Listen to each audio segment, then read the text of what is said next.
कृष्णाय वासुदेवाय हरये परमात्मने प्रणतक्लेशनाशाय गोविन्दाय नमो नमः। कृष्णाय वासुदेवाय देवकीनन्दनाय च नन्दगोपकुमाराय गोविन्दाय नमो नमः। ॐ नमो भगवते वासुदेवाय।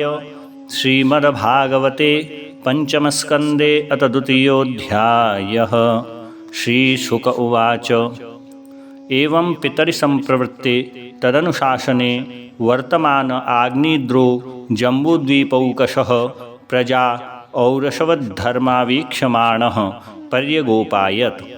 स च कदाचित् तृतीयलोककामः सुरवरवनिता क्रीडाचलदोण्यां भगवन्तं विश्वसजां पतिमाभ्रत परिचर्योपकरण आत्मीकाग्र्येण तपस्वाराधयां बभूव। तद् उपलभ्य भगवान् आदिपुरुषः सदसि गायन्तीं पूर्वचित्तीं नाम अप्सरसम् अभियापयामाश।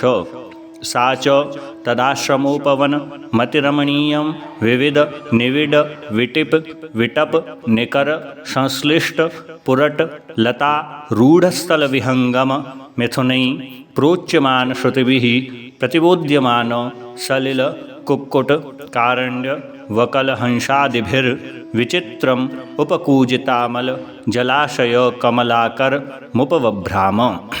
तस्याः सुललित गमन पदविन्यास गतिविलासयाश्चानुपदं खणखणायमान रुचिरचरणाभरण स्वनम् उपाकर्ण्य नरदेवकुमारः समाधियोगेनामीलित नयन नलिन मुकुल युगल मीषद्विकचय्य व्यचष्ट। तामेवाविदूरे मधुकरीमिव सुमनस उपजिघ्नन्तीं दिविज मनुज मनोनयनाल्लाद दुर्गैर्गतिविहार व्रीडा विनयावलोक सुस्वराक्षरावयवैर्मनसि नृणां कुसुमायुधस्य विदधतीं विवरं निजमुखविगलितामृता शवश हास भाषणामोद मदान्द मधुकर निकरोपरोधेन दुर्पदविन्यासेन वल्गुस्पन्दन स्तन कलश कवर भाररसनां देवीं तदवलोकनेन विवृतावसरस्य भगवतो मकरध्वजस्य वशम् उपनीतो जडवदिति होवाच। का त्वं चिकीर्षसि च किं मुनिवर्यशैले मायासि कापि भगवत्परदेवताया विज्ये विवर्षि धनुषि सुहृदात्मनोऽर्थे किं वा मृगान् मृगयसे विपिने प्रमत्तान् वाणाविमौ भगवतः शतपत्रपत्रौ शान्तावपुङ्खरुचिरावतितिग्मदन्तौ कस्मै युयुङ्क्ष शिवने विचरन्न विद्म क्षेमायनो जडधियां तव विक्रमोऽस्तु।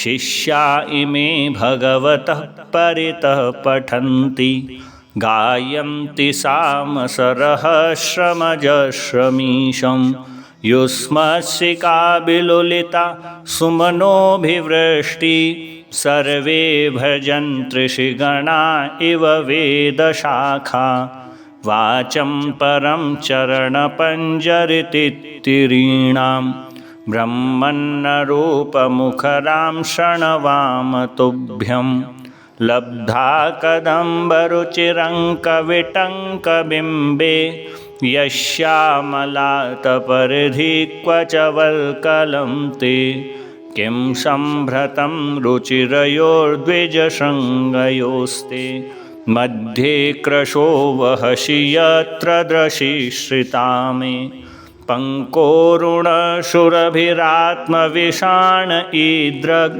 येनाश्रमं सुभगमे सुरभिकरोषि लोकं प्रदर्शय सुहृत्तमतावकं मे यत्रत्य इत्थमुरशावयवावपूर्वौ अस्मद्विधस्य मन उन्नयनौ बिभर्ति बहुअद्भुतं सरसराससुधादिवक्त्रे कावात्मवृत्तिरदनाद्धविरङ्गवाती विष्णो कलाश्यनिमिषोन्मकरौ च कर्णौ उद्विग्नमीनयुगलं द्विजपङ्क्तिशोची रासन्नभृङ्गनिकरं सर इन्मुखं ते योऽसौ त्वया करसरोजहतः पतङ्गो दिक्षो भ्रमन् भ्रमत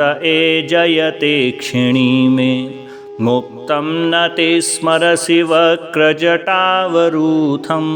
कष्टो नीलो हरति लम्पट एष नीविं रूपं तपोधनतपश्चरतां तपोघ्नं एतत्तु केन तपसा भवतोपलब्धं चर्तुं तपोर्हसि मया सह मित्रमय्यं किं वा प्रसीदति स वै भवभावनो मे न त्वां त्यजामि दयितं द्विजदेवदत्तं यस्मिन्मनोद्रगपि नो न वियाति लग्नं मां चारुशृङ्गयर्हसि नेतुमनोव्रतं ते चित्तं यत प्रतिशरन्तु शिवाशचिव्यः।